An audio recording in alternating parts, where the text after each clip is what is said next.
जी हाँ दोस्तों, आज की इस वीडियो में मोस्ट इम्पॉर्टेंट क्वेश्चन बताने वाला है कि फिरोज तुगलक के प्रशासनिक सुधारों का वर्णन करें। और बस इसके लिए आपको एक छोटा सा ट्रिक याद रखना है, ये वाला याद रखना है। उसके बाद यूं ही ये क्वेश्चन आपके दिमाग में सेट हो जाएगा। ठीक है, हमारा क्वेश्चन क्या है? फिरोज तुगलक के प्रशासनिक सुधार। यानी जो फिरोज तुगलक थे ना, प्रशासनिक सुधार मतलब क्या? पूरी व्यवस्था से, यानी इन्होंने क्या सही किया, क्या गलत किया, इसके पूरे सुधारों का वर्णन करना आपको। ठीक है, तो सबसे पहले अगर आपको मैं ट्रिक बता दूं दोस्तों, तो ये बहुत ही आसान हो जाएगा क्वेश्चन। ठीक है, सबसे पहले आते हैं ट्रिक पे। ठीक है, तो देखिए ये जो है ना दोस्तों, ये दिल्ली है। ठीक है, आपको याद रखना है ये दिल्ली है। ठीक है, और दिल्ली में ही जो शासन कर रहे थे उस समय, तो वहाँ यहाँ के उस समय के राजा थे फिरोज तुगलक। ठीक है, अब देखिए दोस्तों, दिल्ली को सल्तनत कहा जाता है। जैसे हमारा भारत है तो भारत को हम लोग देश भी कह सकते हैं, वैसे ही दिल्ली को सल्तनत कहा जाता है और फिरोज तुगलक को सुल्तान। आने की जैसे हमारे एक प्रधानमंत्री है और प्रधानमंत्री का नाम क्या? नरेंद्र मोदी। तो हम नरेंद्र मोदी को क्या कह सकते हैं? प्रधानमंत्री भी कह सकते हैं। इसी प्रकार से उस समय फिरोज तुगलक जो वहाँ के राजा थे, तो उस समय राजा को सुल्तान कहा जाता था। और राजा जिस जगह पर राज करता था, जैसे दिल्ली में ये राज कर रहे हैं, तो इसको सल्तनत कहा जाता था। यानी कि जो राजा होते थे उसको सुल्तान, और जहाँ पर राजा शासन करते थे उसको सल्तनत कहा जाता था।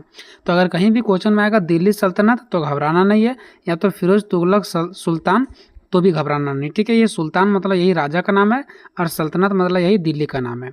ठीक है, अब देखिए दोस्तों होता क्या है, एक थे तुगलक वंश। तुगलक वंश मतलब क्या था? जैसे हम लोग का एक अलग अलग जाति, जैसे यादव जाति, राजपूत जाति, ठीक है, अलग अलग जाति है। तो मान लो कि अगर हम यादव जाति से हैं तो हमारे बेटा भी नाम के बाद क्या लगेगा? यादव। फिर उसके बेटा जो होगा वो भी अपने नाम के बाद क्या लगेगा? यादव ही लगाएगा। सेम ऐसा ही होता था पहले, वंश चलता था जिसका नाम था एक तुगलक वंश। तो तुगलक वंश के जितने भी राजा आए ना, वो सब दिल्ली पर शासन करते हुए गए हैं। ठीक है, सबसे पहले तुगलक वंश के जो पहला राजा थे वो भी दिल्ली पर शासन किए। जब वो मर गए तो फिर उसके बेटा दूसरा नंबर पर कौन आता है? मोहम्मद तुगलक। ठीक है, और मोहम्मद तुगलक क्या करते हैं? दिल्ली पर राजपाट करते हैं। जब मोहम्मद तुगलक का मृत्यु हो जाता है ना, तो फिर इसका भाई, ठीक है, क्योंकि इसका फिर बेटा नहीं, इसका भाई जो चचेरा भाई थे, ठीक है, वो यहाँ पर क्या करते हैं? राज करते हैं, जिसका नाम था फिरोज तुगलक। मतलब पहले राज करने वाले पहले राजा, दूसरा यहाँ पर मोहम्मद तुगलक थे, और तीसरा फिरोज तुगलक। अब आपको थोड़ा सा ये ध्यान रखना है कि मोहम्मद तुगलक के बेटा नहीं थे फिरोज तुगलक, ये इनका ये चचेरा भाई थे।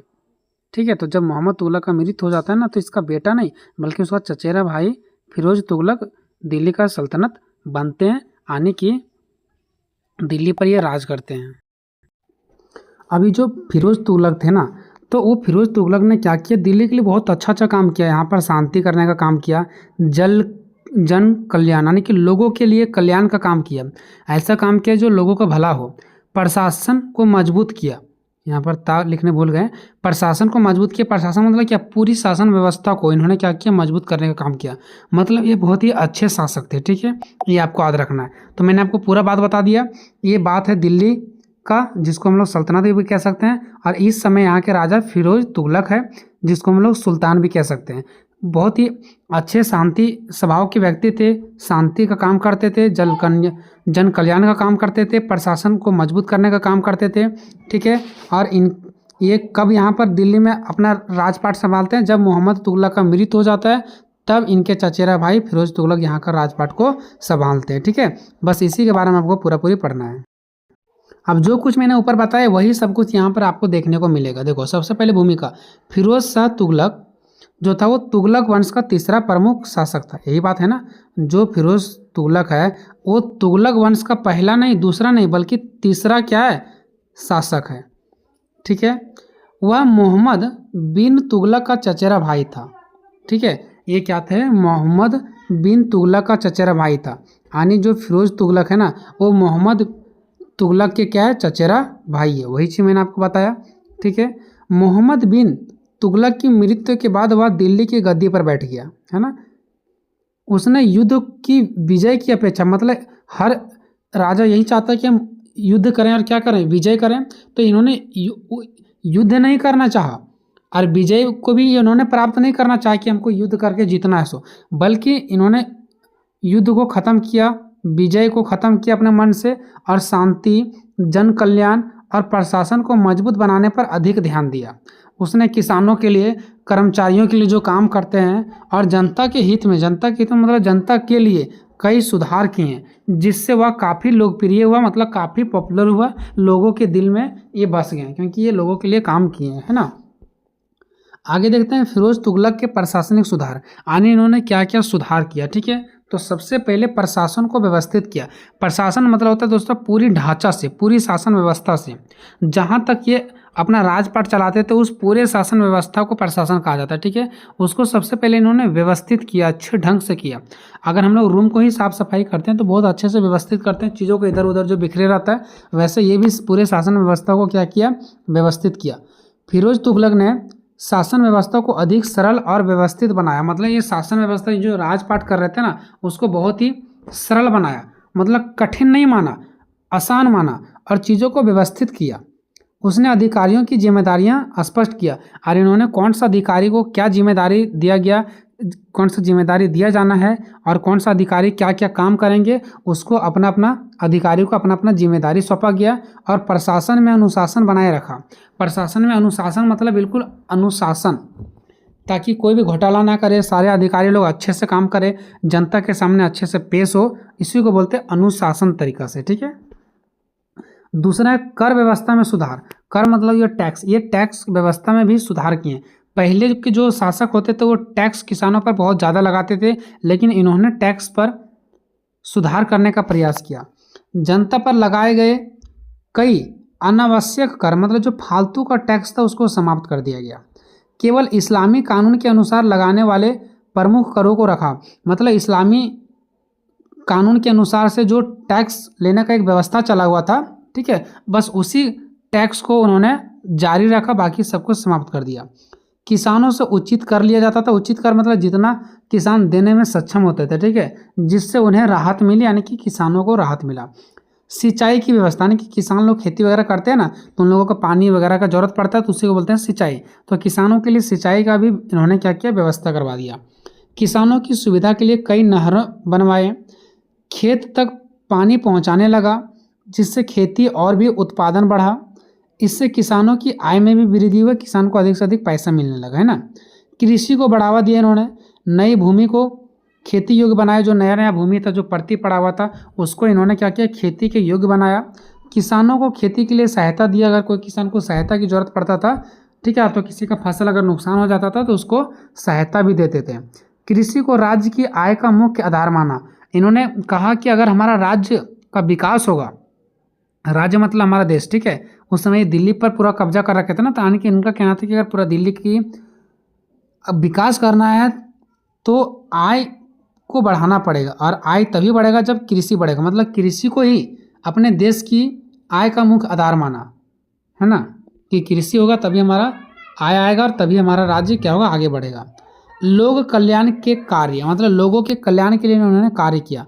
अनेक अस्पताल खोले गए, सराय, मदरसे और मस्जिदें बनवाया गया, ठीक है। मदरसे मतलब स्कूल हो गया, ठीक है। तो ये सब हमारा इस्लाम धर्म से रिलेटेड था, तो ये सब चीज़ें बनाया गया। गरीबों, विधवाओं और अनाथों की सहायता के लिए विशेष विभाग बनाया गया, अलग अलग विभाग बनाया गया। जनता का कल्याण के लिए शासन का महत्वपूर्ण भाग बनाया गया, ठीक है, यानी जनता के कल्याण को शासन का महत्वपूर्ण भाग बनाया गया, मतलब जनता का ही कल्याण हमारा शासन है, ऐसा उस राजा का कहना है, ठीक है।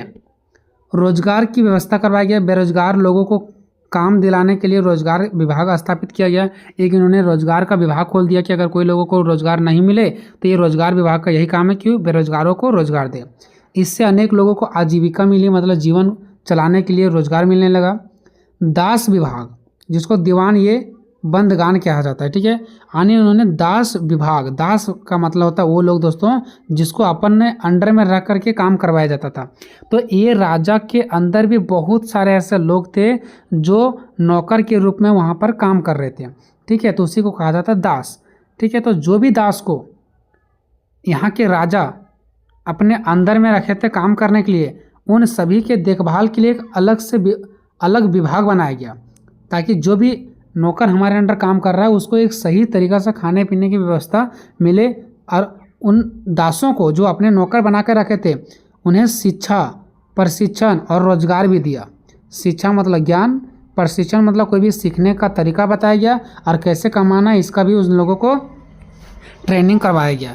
तो एक चीज़ इनका बस यही खराब लगा कि जो आप लोगों को अपने अंदर दास बना के रखे थे, दास मतलब नौकर बना करके रखे थे, ठीक है, ये गलत था। आप उनको शिक्षा दे रहे थे, बहुत अच्छी बात था, प्रशिक्षण कर रहे थे, रोजगार दे रहे थे, बहुत अच्छा बात था, लेकिन आप जो लोगों को अपने दास बना के रखे थे ना, तो ये सिस्टम पूरा फिर फैल चुका था। फिर जो अमीर अमीर लोग थे ना, वो भी दास रखना शुरू कर दिया, मतलब लोगों को अपने अंडर में रखना शुरू कर दिया, नौकरों के जैसा।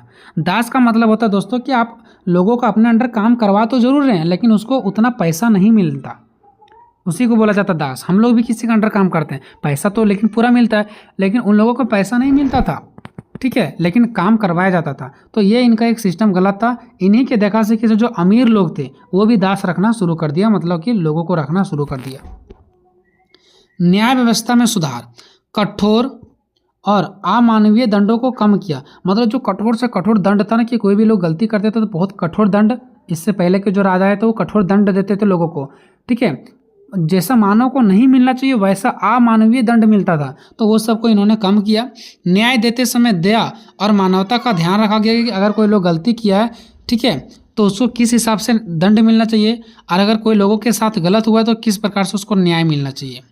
जनता को न्यायपूर्ण शासन मिला, यानी जनता को न्यायपूर्ण शासन मिला, मतलब कि जनता को जैसा शासन चाहिए था न्याय दिलाने वाला, वैसा ही राजा इन लोगों को मिला।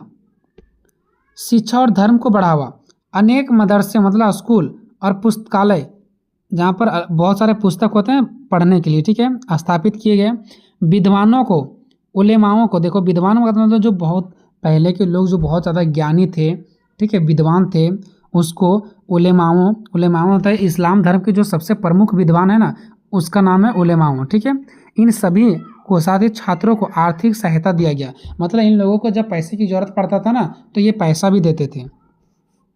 धार्मिक शिक्षा को प्रोत्साहित किया गया, धार्मिक शिक्षा जो धर्म से रिलेटेड जो भी शिक्षा, जैसे हम हिंदू धर्म के हैं तो हिंदू धर्म को हिंदू धर्म की शिक्षा, इस्लाम धर्म को इस्लाम धर्म की शिक्षा को इन्होंने क्या किया, प्रोत्साहित किया, लोगों को बढ़ावा दिया कि आपको अपना धर्म से रिलेटेड शिक्षा प्राप्त करना है, ठीक है, तो इन्होंने इस्लामी धर्म को भी बढ़ावा दिया ताकि लोग इस्लाम के बारे में जान सकें, है ना। नेक्स्ट है सरकारी कर्मचारियों के लिए सुरक्षा, कर्मचारियों को नियमित वेतन दिया गया और कई पदों को वंशानुगत बना दिया गया। वंशानुगत मतलब हो गया दोस्तों कि अगर हम सरकारी नौकरी पर हैं तो अगर हमारा मृत्यु होता है तो हमारा बेटा को नौकरी मिलेगा, फिर उनका अगर मृत्यु होगा तो उनका बेटा को मिलेगा, जो कि ये सिस्टम गलत था। अर्थात अधिकारी की मृत्यु के बाद उसका जो पद होता था उसके पुत्र या उसके परिवार के सदस्यों को मिल सकता था। अब मान लो कि एक कोई मेहनत करके नौकरी लिया, उसके बाद फिर उसका बेटा को मिल गया अपने आप, फिर उसके बेटा को मिल गया, तो इस प्रकार से जो योग्य व्यक्ति है, जो पढ़ा लिखा है, वो तो अधूरा ही रह जाएगा, वो तो बेरोजगार ही रह जाएगा। आगे देखते हैं फिरोज तुगलक की प्रशासनिक सुधारों की विशेषता। तो इनका पहला विशेषता जनता के कल्याण पर इनका अधिक से अधिक कार्य हुआ, ठीक है, जितने भी काम हुआ वो जनता के कल्याण के लिए हुआ।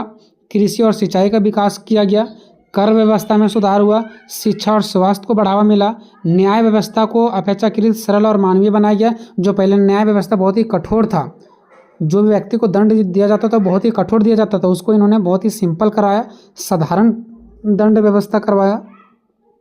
प्रशासन को अधिक स्थिर और संगठित बनाया, मतलब जो प्रशासनिक व्यवस्था है ना, उसको बहुत ही साधारण तरीका से इन्होंने चलाने का काम किया। अब देखते हैं प्रशासनिक सुधारों की कमियां, यानी इन्होंने कहाँ कहाँ पर गलतियां किया। तो सबसे पहला गलती है पदों को वंशानुगत बनाने का। जो एक व्यक्ति अगर मृत्यु हो जाता तो उसके बदले नौकरी उसका परिवार को मिलता था, फिर उसके परिवार को, ये इनका गलत था, ठीक है।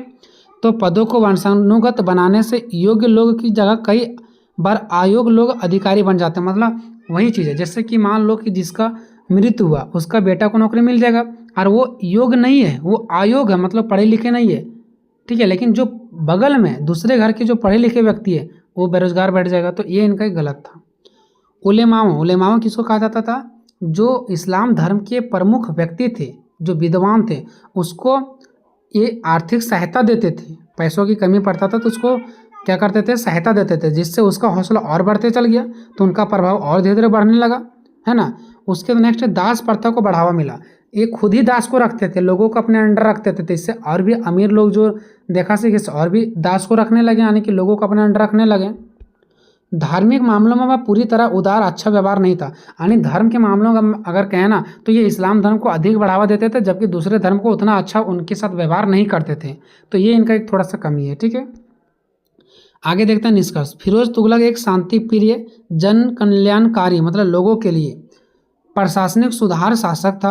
उसने किसानों, कर्मचारियों और जनता के हितों के लिए अनेक सुधार किए। सिंचाई, शिक्षा, स्वास्थ्य और न्याय व्यवस्था को मजबूत बनाया। हालांकि उसके कुछ सुधार की कमियां भी थी, है ना, हालांकि उन्होंने कुछ गलतियां भी की, फिर भी प्रशासनिक सुधारों के कारण फिर भी इन्होंने जो भी कुछ प्रशासन में सुधार किया, पूरी शासन व्यवस्था में सुधार किया, उसका नाम महत्वपूर्ण शासकों में से एक माना जाता है, क्योंकि इन्होंने बहुत ही अच्छा सुधार करने का भी काम किया। हालांकि उनकी कमियां थी, फिर भी उन्होंने जो भी कुछ सुधार किया उनमें से उसका नाम प्रमुख माना जाता है। ठीक है, तो ये एक छोटा सा क्वेश्चन था दोस्तों। वीडियो कैसा लगा कमेंट में अपना राय जोड़ दीजिएगा। मिलते हैं नेक्स्ट वीडियो में, तब तक जय हिंद, जय भारत।